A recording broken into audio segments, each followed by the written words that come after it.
स्वस्थ समाज के निर्माण के लिए पर्यावरण संरक्षण और स्वच्छता अत्यंत महत्वपूर्ण है। इसी उद्देश्य को लेकर रामकृष्ण जयदयाल डालमिया सेवा संस्थान और ग्राम पंचायत खुड़िया ने मिलकर शुक्रवार को खुड़िया और पटेल नगर में पौधारोपण कार्यक्रम आयोजित किया।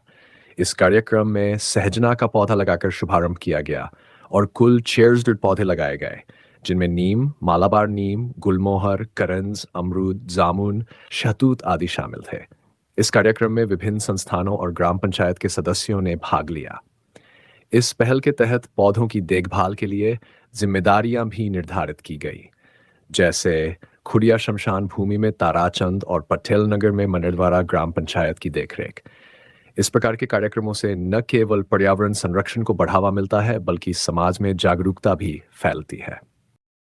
नवलगढ़ पंचायत समिति के ग्राम सोटवारा में जिला कलेक्टर चिन्मी गोपाल ने शुक्रवार को रात्रि चौपाल आयोजित की, जिसमें ग्रामीणों की समस्याओं का समाधान किया गया।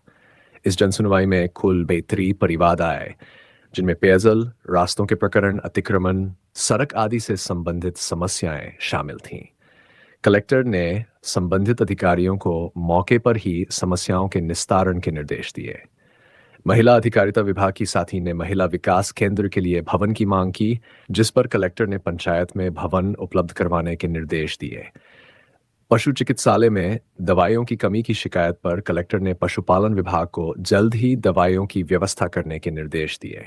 डुमरा से सोटवारा सड़क के निर्माण कार्य को लेकर पीडब्ल्यूडी के अधिकारियों ने बताया कि बारिश के बाद सड़क का डामरीकरण करवाया जाएगा। गौहड़ा गांव स्थित श्री सीमेंट प्लांट की उत्पादन क्षमता बढ़ाने के लिए राजस्थान राज्य प्रदूषण नियंत्रण मंडल द्वारा आज शुक्रवार को पर्यावरण स्वीकृति हेतु लोक जन सुनवाई का आयोजन किया गया। यह सुनवाई प्लांट के पास जोहड़ी में आयोजित की गई। नवलगढ़ प्रधान दिनेश सुंडा ने जन सुनवाई के दौरान कहा कि प्लांट की उत्पादन क्षमता बढ़ाने से पहले पर्यावरण सुधार के लिए आवश्यक कदम उठाए जाने चाहिए और उसके बाद ही एनओसी अनापत्ति प्रमाण जारी किया जाना चाहिए। उन्होंने यह भी सुझाव दिया कि पहले से जिन शर्तों पर एनओसी जारी की गई थी, उनकी भी जांच होनी चाहिए कि वे पूरी हुई है या नहीं। सुंडा ने कंपनी द्वारा CSR corporate social responsibility fund के उपयोग पर भी जांच की मांग की।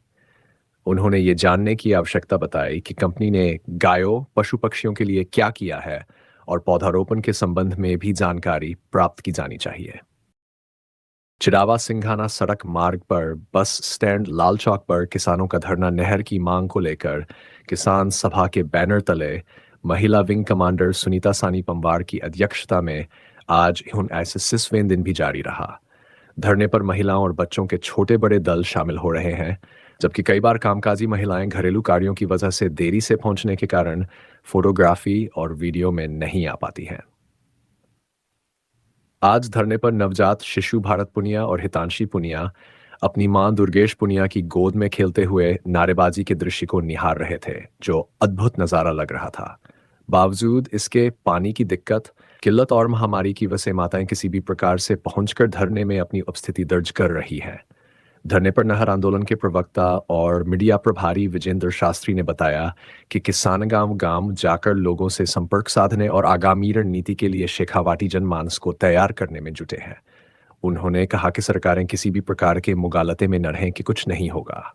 हम कदम दर कदम आगे बढ़ेंगे और हमारे शेखावाटी क्षेत्र में किसान सभा की कोर कमेटियां तय करेंगे कि कैसे बढ़ना। उन्होंने यह भी कहा कि हरियाणा की सीमा को बंद करना, रास्ते जाम करना, शेखावाटी क्षेत्र से खनिज भंडार की खुदाई कर हरियाणा में पहुंचाना रोकना और क्षेत्र से गुजरती गैस पाइपलाइन को बंद करना, सभी विकल्पों पर विचार किया जा सकता है। उनका कहना है कि पानी नहीं तो कुछ भी नहीं। किसानों की छाप, महीनों से दी जा रही चेतावनियों को सरकार हल्के में लेकर चुनाव जीतने की कोशिश कर रही है, लेकिन यह बुद्धिमत्ता नहीं है। आगामी सभी चुनावों का बहिष्कार होने वाला है। यहाँ की भयावह आपदा दिखाई नहीं दे रही है और वोट बारी बारी से देने के लिए जनता तैयार नहीं है।